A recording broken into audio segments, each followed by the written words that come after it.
खाना काबा की असर-ए-नौ तामीर।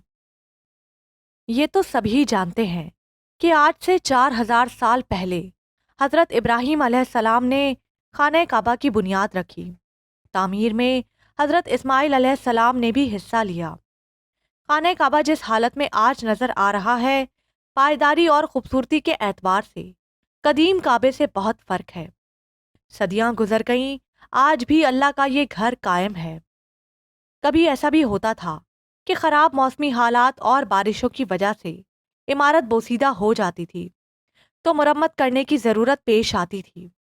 जब सरकार दो आलम की उम्र मुबारक 35 साल थी, तो एक मर्तबा फिर ज़रूरत पेश आई, तो तामीर का काम शुरू हुआ। काम तो मुकम्मल हो चुका, सिर्फ संगे अस्वद रखने की बारी आई। संगे अस्वद रखना हर शख्स के लिए एक आला एजाज था। सरदारों में से हर शख्स ये चाहता था कि ये सादत उसके हिस्से में आए। इसके लिए लड़ाई झगड़े की नौबत आ चुकी थी। बाद में इत्तेफाक राय से ये बात मंजूर हुई कि अगले रोज सुबह सवेरे सबसे पहले जो शख्स सहने काबा में दाखिल होगा, वो जो फैसला करेगा हम मान लेंगे। दूसरी सुबह सरकार दो आलम को सहने काबा की तरफ आते हुए देखकर सबने एक आवाज होकर कहा, सादिक आ गए, अमीन आ गए। सरदारों ने फैसला करने का इख्तियार आप सल्लल्लाहु अलैहि वसल्लम को दिया। आप सल्लल्लाहु अलैहि वसल्लम सालस मुकर्रर हुए। आप सल्लल्लाहु अलैहि वसल्लम ने एक चादर मंगवाई। दरमियान में आप सल्लल्लाहु अलैहि वसल्लम ने अपने मुबारक हाथों से संगे अस्वद रखा और उसके कोने सरदारों से पकड़वा कर हजरे अस्वद को खाने काबा तक ले गए, उसकी जगह पर रख दिया। आप सल्लल्लाहु अलैहि वसल्लम के इस मुनसिफाना फैसले की सबने तारीफ की। रसूल अकरम सल्लल्लाहु अलैहि वसल्लम का हर लम्हा और हर वक्त इबादत इलाही में गुजरता था। आप सल्लल्लाहु अलैहि वसल्लम हर काम अल्लाह की मर्जी के मुताबिक करते थे।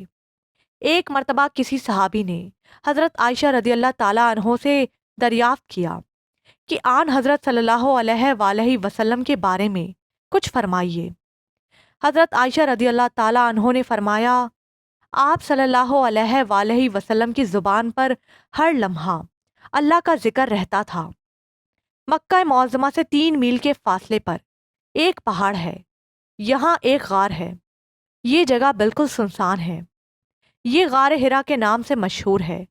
अल्लाह के रसूल सल्लल्लाहु अलैहि वसल्लम कई कई दिन तक इस गार में गुजारते, अल्लाह का जिक्र करते और इबादत में मसरूफ रहते। आप सल्लल्लाहु अलैहि वसल्लम जिक्र इलाही में मशगूल थे कि अचानक एक नूरानी जिस्म नमूदार हुआ। ये जिब्राइल अलैहिस्सलाम थे। फरिश्ते ने कहा, पढ़। आप सल्लल्लाहु अलैहि वसल्लम ने कोई जवाब नहीं दिया।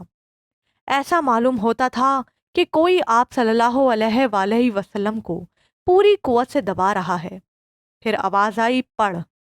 आप सल्लल्लाहु अलैहि वसल्लम ने फरमाया, मैं क्या पढ़ूं? जवाब मिला, पढ़ अपने रब के नाम से जिसने कायनात को पैदा किया और इंसान को खून के लोथड़े से पैदा किया। पढ़िए, आपका रब बड़ा करीम है जिसने कलम के जरिए तालीम दी, इंसान को वो इल्म दिया जो वो नहीं जानता था। ये पहली वही थी जो आप पर नाज़िल हुई। आप सल्लल्लाहु अलैहि वसल्लम मनसब रिसालत पर फाइज हुए। अल्लाह के रसूल घर तशरीफ लाए। हज़रत खदीजा रदियल्लाहु ताला अन्हो से गार हिरा में जो कुछ हुआ आप सल्लल्लाहु अलैहि वसल्लम ने सुना दिया। हज़रत खदीजा रदियल्लाहु ताला अन्हो ने जैसे ही आप सल्लल्लाहु अलैहि वसल्लम की ज़ुबान मुबारक से सुना, फ़ौरन ईमान ले आईं और फरमाया,